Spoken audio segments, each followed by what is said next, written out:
오늘도 성경 봉독하고 기도하고 하나님의 말씀 생각하도록 하겠습니다. 하나님의 말씀은 마가복음 6장 14절로 20절 말씀입니다. 이에 예수의 이름이 드러난지라 헤롯 왕이 듣고 이르되 이는 세례 요한이 죽은 자 가운데서 살아났도다.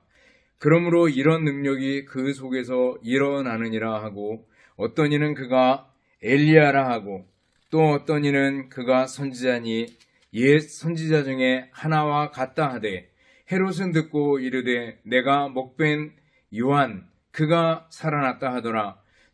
전에 헤롯이 자기가 동생 빌립의 아내 헤로디아에게 장가 등고로 이 여자를 위하여 사람을 보내어 요한을 잡아 옥에 가두었으니 이는 요한이 헤롯에게 말하되 동생의 아내를 취한 것이 옳지 않다 하였음이라. 헤로디아가 요한을 원수로 여겨 죽이고자 하였으되 하지 못한 것은 헤롯이 요한을 의롭고 거룩한 사람으로 알고 두려워하여 보호하며 또 그의 말을 들을 때 크게 번민을 하면서도 달갑게 들음이러라. 아멘. 기도하겠습니다. 사랑과 은혜가 풍성하신 하나님 아버지 감사합니다. 오늘도 하나님의 말씀을 듣는 소중한 시간입니다. 이 말씀 듣고 마음에 새기고 믿음으로 승리하는 삶을 살게 하여 주시옵소서. 예수님 이름으로 기도드리옵나이다. 아멘. 여러분 다시 만나서 반갑습니다. 주님의 이름으로 여러분들을 진심으로 사랑합니다.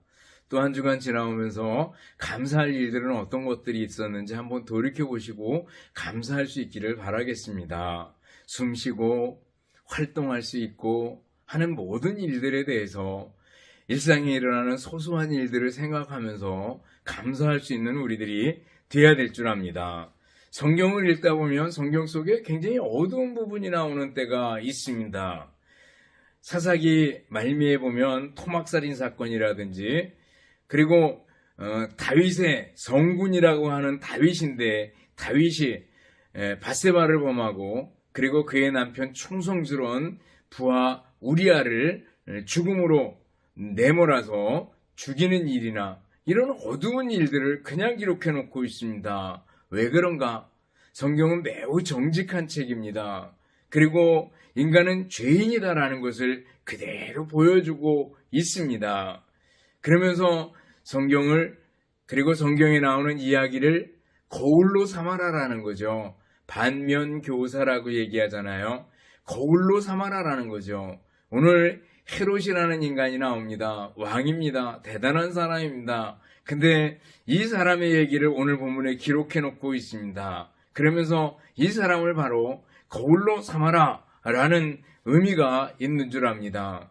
예수님의 소문이 각처에 퍼져나갑니다. 그러자 헤롯은 상당히 당황해야 합니다. 세례 요한이 다시 살아났다고 생각을 하는 겁니다. 사람들이 예수님의 소문을 듣고 엘리야다, 선지자다, 선지자 중에 하나다 막 이렇게 얘기하는데 헤롯은 자기가 죽인 세례 요한이 살아났다고 생각을 하는 겁니다. 그러면서 오늘 본문을 보면은요, 바로 세례 요한이 죽은 얘기를 헤롯이 세례 요한을 죽인 얘기를 쭉 다음 시간까지 이렇게 이어서 기록하고 있는 걸 볼 수가 있습니다. 그러면 우리가 먼저 헤롯이 어떤 사람인가라는 걸 이렇게 일반적으로 생각해 볼 수 있기를 바랍니다. 헤롯 가문을 먼저 살펴볼 필요가 있습니다. 헤롯의 가계도를 여러분들이 한번 볼 수 있기를 바랍니다. 헤롯 안티파터 2세가 나오고요. 그리고 그에게 여러 아들들이 있는데 파사엘과 헤롯 대왕이 나옵니다. 이 헤롯 대왕이 바로 예수님 어릴 때 아기 예수님을 죽이려고 했던 헤롯 대제입니다. 파사엘과 공동왕으로 있다가 이 파사엘이 살해당하는 일이 있습니다. 그리고 나서 헤롯은 반란이나 혹은 자기에게 저항하는 사람에 대해서 아주 민감했습니다. 그 부분에 대해서 굉장히 잔인하게 대했고, 그래서 예수님이 왕으로 났다 그랬을 때 아기 예수님을 죽이려고 베들레헴에 2살의 아이들을 다 죽여버리는 그런 잔인한 일을 행하는 걸 볼 수가 있습니다. 헤롯 대왕입니다. 그리고 헤롯에게는 10명의 아내가 있었고, 그리고 그 아내들 중에서 여러 아들들이 나게 되고, 헤롯이 죽은 이후에 각 땅을 나눠서 다스리게 되었습니다. 그래서 분봉왕이다 이렇게 얘기합니다. 그런데 그 분봉왕 중에 헤롯 아켈라오가 있습니다. 이 아켈라오는요, 헤롯이 죽은 후에 왕이 됐다가 예루살렘과 유대 지방을 다스리는 왕이 됐죠. 근데 사람들의 인기가 너무 없었습니다. 나름대로 잘해보려고 하지만 잘 못해가지고 결국 쫓겨나고 유대와 예루살렘은 총독제가 되는 걸 볼 수가 있습니다. 총독령이 되는 거죠. 그리고 헤롯 안디바가 성경에 나오는데 이 헤롯 안디바는 오랫동안 나라를 통치하게 됩니다. 오늘 본문에 나오는 헤롯입니다. 예수님이 활동하던 모든 시기 동안에 이 헤롯이 나오는데 바로 헤롯 안디바를 가리킵니다. 예수님을 재판하기도 했고, 그리고 세례 요한을 죽였던 헤롯입니다. 그 헤롯 안디바가 헤로디아를 취하게 되는데, 이 헤로디아는 빌립 1세의 아내였었는데, 이 헤롯 안디바와 다시 불륜의 관계를 통해서 결혼하게 되는 걸 볼 수가 있습니다. 이 일을 세례 요한이 지적하게 됐고, 헤로디아가 이거 엄청 싫어해가지고 결국 자기 딸이 춤을 추었을 때 세례 요한의 머리를 달라 그래서 결국 세례 요한이 죽임을 당하는 걸 볼 수가 있습니다. 그리고 성경에 보면 또 다른 헤롯이 나오는데 헤롯 아그리파 1세가 나옵니다. 헤롯 아그리파 1세는 사도행전에서 야고보를 죽이고 베드로를 가두었던 헤롯 아그리파 1세입니다. 그리고 그 아들 헤롯 아그리파 2세가 나오는데 바로 바울 사도를 재판하고 신문하고 재판했던 헤롯 아그리파 2세가 사도행전 26장에 보면 나오는 걸 볼 수가 있습니다. 헤롯 가계가 굉장히 복잡한데 삼촌하고 조카하고 결혼하는 그런 일들이 여러 번 있었기 때문에 더 그렇습니다. 왜 그랬는가 하면 그 왕권을 자기네 가문에서 유지하려고 하는 것 때문에 이런 일들이 더 많이 있었다고 봅니다. 어쨌거나 헤롯 가계에 있는 사람들 모두가 공통적으로 굉장히 왕족이죠. 그런 의미에서 가문이 뛰어났다고 얘기할 수 있지 않겠어요? 그리고 예술적인 감각, 정치적인 감각 이런 것들이 뛰어나서 소위 성공했다고 볼 수 있는 그런 사람들인 걸 볼 수가 있습니다. 그러나 한편의 어두우면은 뭐예요? 그건 잔인함입니다. 이 헤롯 가문에 있는 사람들은 굉장히 잔인했습니다. 헤롯 대왕은 더 잔인했고 헤롯 안디바도 세례 요한을 죽이는 걸 보면 굉장히 잔인한 그런 모습을 가지고 있는 걸 볼 수가 있습니다. 또 부도덕함은 이루 말할 수 없습니다. 도덕적으로 인정받을 수 없는 모든 일들을 스스럼 없이 행했던 그들인 걸 볼 수가 있습니다. 오늘 헤롯을 통해서 주시는 교훈을 살펴볼 수 있습니다. 헤롯을 통해서 주시는 교훈은 뭔가 하는 걸 보면은요. 첫 번째는 인간적인 성공을 자랑해서는 안 된다. 인간적인 성공 자랑하지 말아라 라는 거죠. 세속적인 성공, 세속적인 가치를 자랑해서는 안 된다라는 겁니다. 앞에서 우리가 헤롯이 가진 것들을 살펴보았습니다. 가문, 돈, 권력, 정치적인 감각, 예술적인 감각, 이러한 것들, 사람들이 소위 부러워할 만한 모든 것들을 다 가졌습니다. 소위 성공한 사람이죠. 그러나 이 성공을 여러분들 부러워하지 마시기 바랍니다. 여기서 가치관의 문제가 대두가 되는 거죠. 여러분들 무엇의 가치를 두고 살아가고 있습니까? 성공이요? 돈 있으면 성공했다고요? 권력이요? 명예요? 스타가 됐다고요? 그래서 성공이라고 생각합니까? 요한일서 2장 15절 16절을 보면은요. 이 세상이나 세상에 있는 것들을 사랑하지 말라.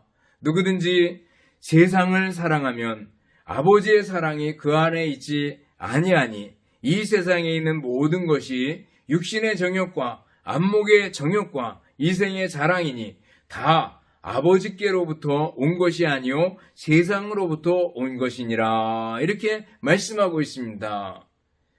이 세상에 있는 것들, 육신의 정욕, 안목의 정욕, 그리고 이생의 자랑, 이런 것들이라는 거예요.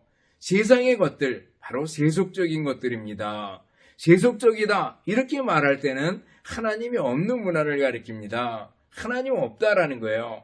하나님이 없는 상대주의, 절대적인 건 없다라는 거죠. 그러다 나니까 절대적인 하나님이나 절대적인 성경 이런 건 없다라고 생각하는 겁니다. 상대주의입니다. 또 하나는 배금주의입니다. 돈만 있으면 다 된다라는 거죠. 황금만능주의입니다. 하나님 없이 돈만 있으면 된다라는 거죠. 또 하나는요, 휴머니즘입니다. 인간을 사랑해야 된다라는 겁니다. 인간 사랑 얼마나 좋습니까? 그러나 하나님 없이 하나님을 빼버리는 겁니다. 이런 게 모두 다 세속적인 거, 세속화, 세상 이렇게 얘기합니다. 이런 걸 좀 더 구체적으로 생각해 보셔요. 어떤 사람은 권력의 가치를 둡니다. 오늘 헤롯이 정치적인 감각을 가지고 있었고, 그리고 로마 나라하고 아주 밀접한 관계를, 로마 황제 티베리우스였는데 그 황제하고 굉장히 친밀한 관계를 가지고 있었습니다. 그러면서 그 감각을 가지고 오랜 기간 동안 갈릴리 지방을 다스려왔던 것을 볼 수가 있습니다. 또 유대인들에게도 유대인들을 무마시키는 그러한 일들을 참 잘 해나갑니다. 디베리아라는 성을 건축합니다. 디베리아거든요. 티베리우스 성을 건축해서 그 황제를 만족시킵니다. 티베리우스 황제를 만족시키죠. 갈릴리우스도 디베리오 바다다 이렇게 해가지고 아주 로마 황제를 기쁘게 합니다. 그러면서 동시에 맨 처음에는 굉장히 반감을 가졌던 이 디베리아 성을 율법 전문가들이 불러다가 학문의 율법 학문의 그 성지로 삼는 것을 볼 수가 있습니다. 그래서 어느 교회가 유대인들의 환심을 사는 그러한 일들을 하는 걸 볼 수가 있습니다. 정치적인 감각이 뛰어난 그런 모습을 볼 수가 있습니다. 권력이죠. 여러분들 권력의 맛을 알면 대단합니다. 국회의원 한 분 되면은요, 또 되고 싶어서 절정을 아주 그 맛을 한번 들이면은 계속해서 그 맛을 놓지 못하는 걸 볼 수가 있습니다. 또 어떤 사람들은 명예와 인기만을 추구합니다. 아이돌, 소위 아이돌들 있잖아요. 젊었을 때 최고 인기를 추구하고 그 후에 아무도 불러주지 않으면은 우울증에 걸리고 그리고 스스로 목숨을 끊어버리려고 하는 그런 데까지 이르게 되고 마약에 심취하게 되고 이런 경우들을 보게 됩니다. 여러분들, 우리들이 정말 명예 굉장히 좋은 것 같지만 한계가 있는 걸 알 수가 있습니다. 어떤 사람은 예술적인 감각과 또 예술적인 성공을 최고로 생각하는 사람들이 있습니다. 저도 학교 있을 때 여러 연수를 들어보면 결국 남는 건 예술이고 음악, 미술, 건축 이런 것들이 남는구나 라는 걸 생각합니다. 문화에 있어서 남는 것들이 이런 것들이구나. 학교에서 학생들도 정말 국영수에 그냥 목을 매는 게 아니라 이 예술에 관한 부분들을 좀 더 많이 가르치면 인생이 풍성해질 텐데 이런 생각을 할 때가 참 많습니다. 그러나 예술적인 감각, 뛰어난 성공 이것도 한계가 있는 거랍니다. 제가 학교에 있을 때 학교 졸업생 목사님 중에 그 조병호 목사님이 계셨어요. 한번 우리 학교 교직원 예배 때 설교를 하신 적이 있습니다. 서울음대를 나오고 이탈리아를 유학했던 분입니다. 근데 음악으로 아주 성악으로 성공했는데 갑자기 선회해가지고 목사님이 됩니다. 그분이 간증삼아 이런 얘기를 해요. 자기가 따르던 선생님, 자기를 지도했던 선생님 보니까 이건 아니다 싶더라는 거예요. 그 자기를 지도했던 그 교수님은 아주 세계적으로 뛰어난 사람인데 최고급 승용차를 타고 최고로 호화롭게 살고, 그런데 가만 보니까 인생은 그게 아닌 것 같다라는 거예요. 그래서 급손해해서 그렇게 살면 안 되겠다. 참된 가치가 무엇인가를 찾아야 되겠다. 그래서 결국 신학을 하게 되고 목사가 되었노라고 얘기를 해주셨습니다. 또 어떤 사람들, 대부분의 사람들은 돈에다가 최고의 가치를 두는 걸 볼 수 있습니다. 돈만 있으면 다 된다라는 거죠. 돈이 최고다라는 거예요. 황금만능주의, 배금주의에 빠지게 되는 것을 볼 수가 있습니다. 그러나 성경에서는요, 늘 돈에 대해서 경계합니다. 예수님 말씀하셔요. 하나님과 재물을 겸하여 섬길 수 없다. 재물을 하나님처럼 섬길 수 있다는 거예요. 그래서는 안 된다라는 거죠. 하나님을 섬기고 하나님 안에서 재물을 사용할 수 있고 관리할 수 있어야 된다라는 거죠. 잠언 30장에 보면 부하게도 마옵시고 가난하게도 마옵소서 이렇게 얘기합니다. 부하게 되면 뭐예요? 내가 잘나서 하나님 없이 내 힘으로 자수성가해서 내가 이렇게 나오기 쉽다는 겁니다. 누가복음 12장에 나오는 어리석은 부자 영감처럼 내가 농사를 잘 짓고 내가 창고를 짓고 내가 내 영혼을 크게 쉬게 하리라 이렇게 나가는 거죠. 내가 이렇게 되어버린다는 거예요. 또 가난하게도 마옵소서 잠언 30장에 얘기합니다. 왜요? 도둑질할 마음이 생길까봐. 가난하면은 모든 부자들을 다 비판하면서 그리고 도둑질할 마음까지 생겨날 수 있다는 겁니다. 그래서 가난하게도 마옵소서 이렇게 얘기하는 걸 볼 수가 있습니다. 여러분들, 돈이 우리 살아가는데 필요합니다. 신앙생활하는데, 교회 생활하는데도 돈이 필요합니다. 그렇지만 돈이 전부가 아니다라는 거예요. 우리가 주기도문에서 예수님께서 가르쳐 주셨잖아요. 오늘날 우리에게 일용할 양식을 주옵시고 일용할 양식을 달라고 기도할 수 있습니다. 우리의 필요를 채워달라고 기도할 수 있습니다. 그렇지만 그 부와 돈이 전부가 아니다라는 거예요. 참된 부와 참된 돈의 주인은 누구예요? 하나님이시다라는 걸 인정하고 믿고 살 수 있기를 바랍니다. 여러분들, 미국 역사 중에 미국인의 그 생활에, 삶에 경종을 울렸던 사건이 있습니다. 1923년 시카고 에드워드 비치 호텔에서 7명의 최고의 부자들이 모였습니다. 그래가지고 여러 얘기를 했는데 그 모임 속에서 그들의 재산을 전부 합쳐놓으니까 미국 전체 국고의 절반을 넘어가더라는 겁니다. 근데 이 부자들의 모임 후에 25년이 지난 후에 한 기자가 이 모였던 사람들을 추적을 하고 조사를 했다는 거예요. 그랬더니 첫 번째 사람이었던 강철회사 사장 찰스 슈업은 25년 후에 무일푼 거지가 되어 죽었다는 겁니다. 또 아서 카터는요, 농사로 거부가 됐는데 역시 파산해서 모든 것을 잃어버리고 쓸쓸하고 그리고 혼자서 고독하게 임종을 맞이하고 있더라는 겁니다. 리처드 위터니는요, 뉴욕은행 총재였는데 자기를 둘러싼 여러 가지 상황이 잘못돼서 감옥 속에서 고독하게 여생을 보내고 있었습니다. 네 번째 사람 엘버트 홀은요, 미국의 재무장관까지 지냈는데 감옥에서 막 풀려나와서 집에서 자신의 죽음을 기다리고 있었습니다. 다섯 번째 사람은 제이시 리버모어라는 사람인데 윌 스프리트 회장을 지냈는데 인생의 끝을 자살로 마쳤습니다. 여섯 번째 사람은 리온 프레이저라는 사람인데 국제은행 총재를 지냈던 사람입니다. 역시 자살로 삶을 마감합니다.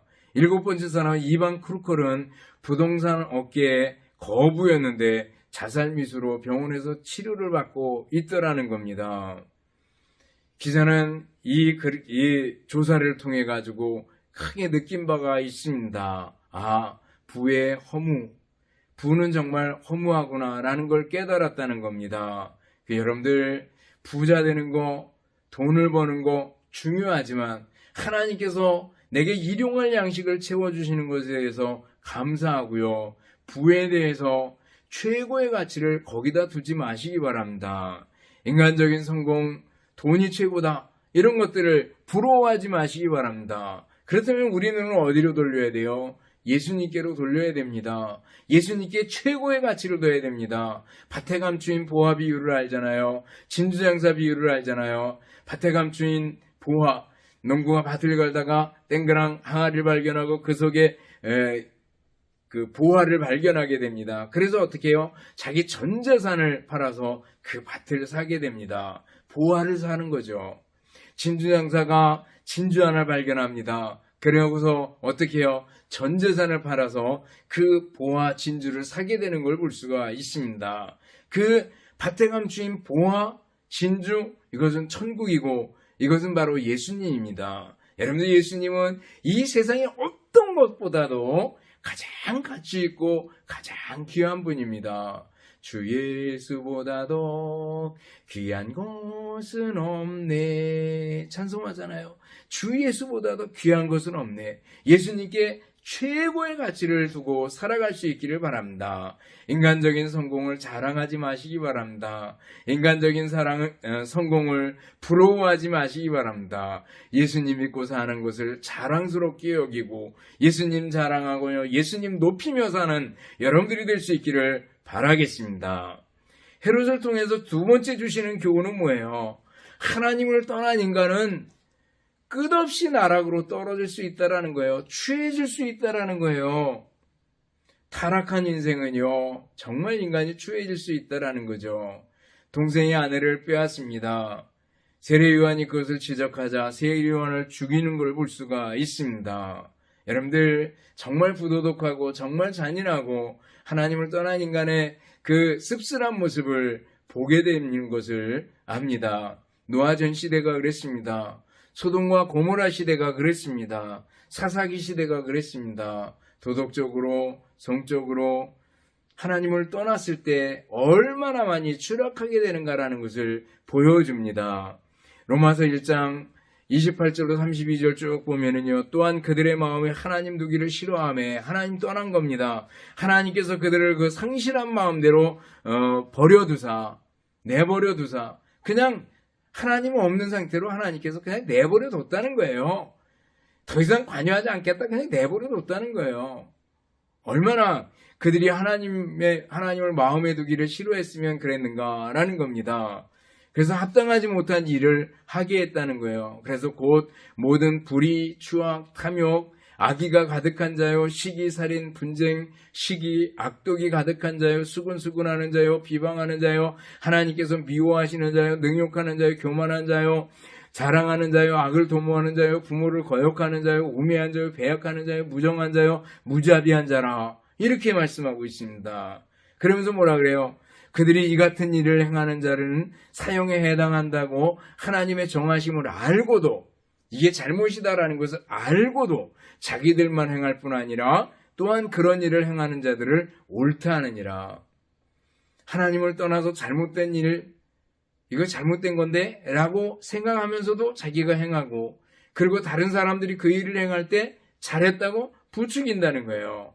하나님을 떠난 인간들의 모습입니다. 여러분들, 하나님 떠나서는 안 된다라는 거예요. 하나님을 떠나면 한없이 추해지고요. 하나님 떠난 인간은요, 정말 물 떠난 고기처럼 멸망받을 수밖에 없다라는 걸 다시 한번 보여줍니다.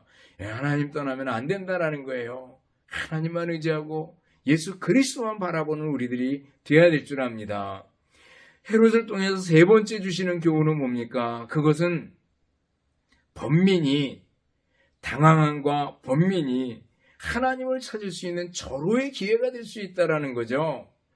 오늘 예수님의 소식을 듣고 헤롯은 당황합니다. 그리고 세례 요한이 살아났다고 얘기합니다. 그리고 세례 요한이 생각났겠죠.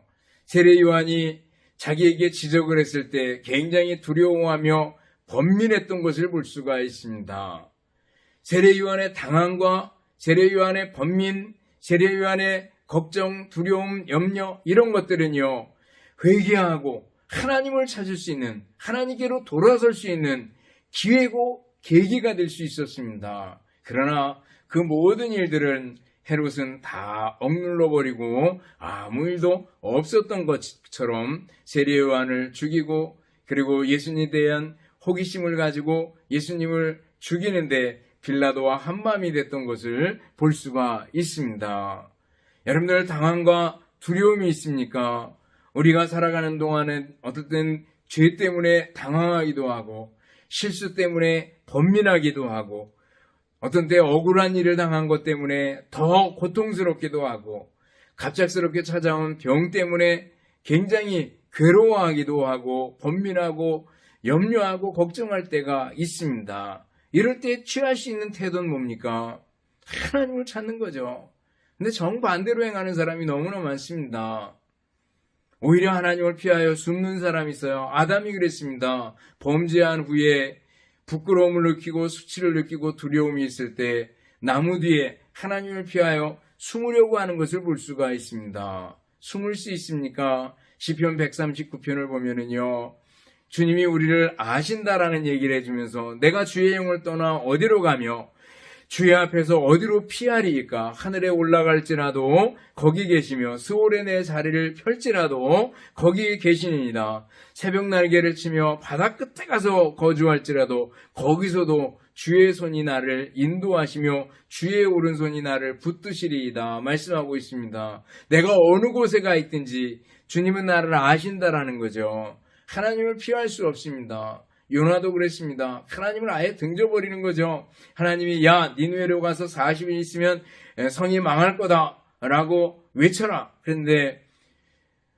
애국심이 발동합니다. 여러분들, 그릇된 애국심이 중요하지만 삐끗 잘못하면 이상하게 됩니다. 그래가지고 니느웨 자기의 적국이거든요. 싫어하는 민족이거든요. 아이 폭삭 망해버려라 이런 마음을 가지고 하나님의 명령에도 불구하고 다시스로 정반대편으로 가는 배를 타고 도망치는 걸 볼 수 있습니다. 그랬다가 결국 하나님께서 요나를 찾으시고 풍랑을 준비하시고 배를 흔들어버리고, 그리고 요나를 물속에 빠뜨리게 하시고, 그리고 물고기를 준비하셔서 물고기 뱃속에까지 들어가게 하는 걸 볼 수가 있습니다. 여러분들, 하나님을 떠나서 살 수 없습니다. 하나님을 등지고 도망가겠다고요? 도망갈 수 없다라는 거예요. 또 어떤 사람은요, 오히려 하나님을 원망하고 더 완악해지는 사람들이 있는 걸 봅니다.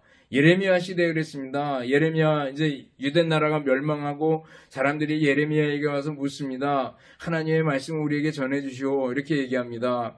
그러자 애굽 땅으로 내려가지 말고 이 땅에 거주하며 사시오. 이렇게 얘기합니다. 그러자 당신이 거짓말을 하고 있다고 얘기하면서 여인들이 얘기합니다. 우리가 전에 하늘의 여신들을 섬길 때는 잘 됐었는데 하나님 섬기고 이렇게 고난들이 오고 환란이 왔다고 거꾸로 생각하고 있는 거죠. 정반대로 생각하고 있는 걸 볼 수가 있습니다. 하나님을 원망하고 더 완악해지는 사람들을 보게 됩니다. 어려움이 오고 염려가 올 때, 광야에서 이스라엘 백성들이 그랬잖아요. 모세를 향해서 하나님을 향해서 얼마나 많이 원망합니까?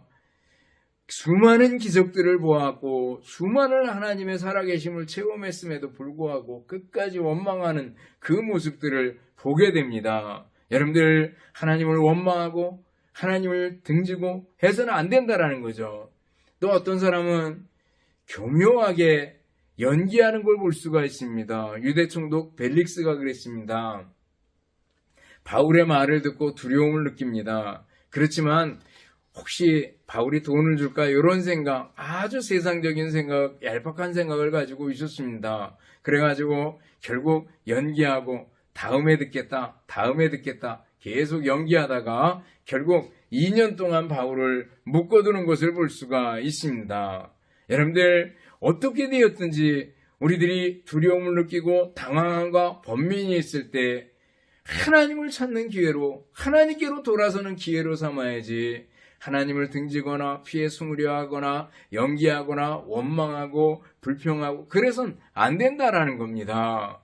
여러분들, 우리가 어려움이 있고 고난이 있고 당황한 일이 있고 그리고 번민이 있을 때 어떻게 해야 된다고요?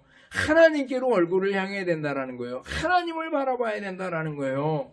다윗이 그랬습니다. 밧세바를 범하고 우리아를 죽인 일로 나단 선지자를 통해서 하나님의 말씀을 들었을 때 그 자리에서 울며 통회하고 자복하는 걸 볼 수 있습니다. 시편 51편을 보면은 그 다윗의 회개의 시잖아요. 우슬초로 나를 정결케 하옵소서. 내가 정하리이다. 나의 죄를 씻어주소서. 내가 눈보다 희리이다. 나의 죄를 씻어주소서. 이렇게 기도하는 다윗의 모습을 볼 수가 있습니다. 여러분들, 우리들도 다윗과 같은 태도를 가져야 될 줄 압니다. 오늘 헤롯을 우리는 거울로 삼아야 될 줄 압니다. 당황과 번민, 두려움과 걱정거리, 고난과 환난, 우리들이 살아가는데 얼마든지 올 수 있습니다. 그때 우리들은 어떻게 해야 되는가? 하나님을 찾고 하나님께로 향해야 된다는 겁니다. 말씀을 정리해 봅니다. 오늘 예수님의 소문을 들은 헤롯은 당황해야 합니다. 그리고 자기가 죽인 세례 요한이 살아났다고 얘기합니다. 세례 요한을 생각하면 세례 요한의 말을 들었을 때 자기가 번민했던 일이 기억이 납니다.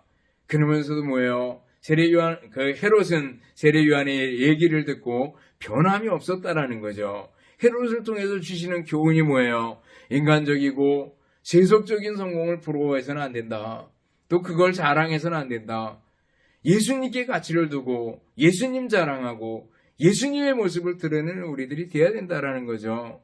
그리고 두 번째는 하나님을 떠난 인간이 얼마나 한없이 끝없이 추락할 수 있는가라는 걸 보여줍니다. 하나님을 떠나서는 안 됩니다.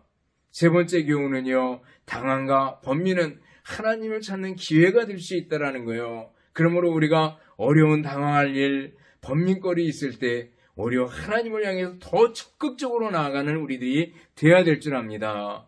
사랑하는 성도 여러분, 이 세상 살아가는 동안에 끊임없이 닥쳐오는 당황과 번민, 두려움과 걱정거리, 고난과 환난들을 하나님을 찾는 기회로 삼아서 하나님께 더 가까이 나아갈 수 있기를 바랍니다. 그래서 하나님께서 준비한 풍성한 은총을 받아 누리는 여러분들의 생애가 될 수 있기를 주님의 이름으로 축원합니다. 기도하겠습니다. 사랑과 은혜가 풍성하신 하나님 아버지, 감사합니다. 오늘 헤롯을 거울로 삼아서 정말 주님만 바라보고 당황과 번민거리가 있을 때 오히려 하나님께 더 가까이 나아가는 저희들이 되게 해주시고, 그래서 하나님께 주시는 은혜들을 풍성하게 누리며 사는 우리 모든 성도들이 되게 하여 주시옵소서. 예수님 이름으로 기도드리옵나이다. 아멘. 축도하겠습니다. 이제는 우리 주님 예수 그리스도의 은혜와 하나님 아버지의 극진하신 사랑하심과 성령님의 교통하시며 인도하심이 함께 모여 예배드리며 말씀 듣고 믿음으로 살기를 원하는 우리 모든 성도들 머리머리 위에와 가정들 위에, 주님의 몸된 교회와 우리나라 민족 위에 이제로부터 영원토록 함께 있을지어다. 아멘.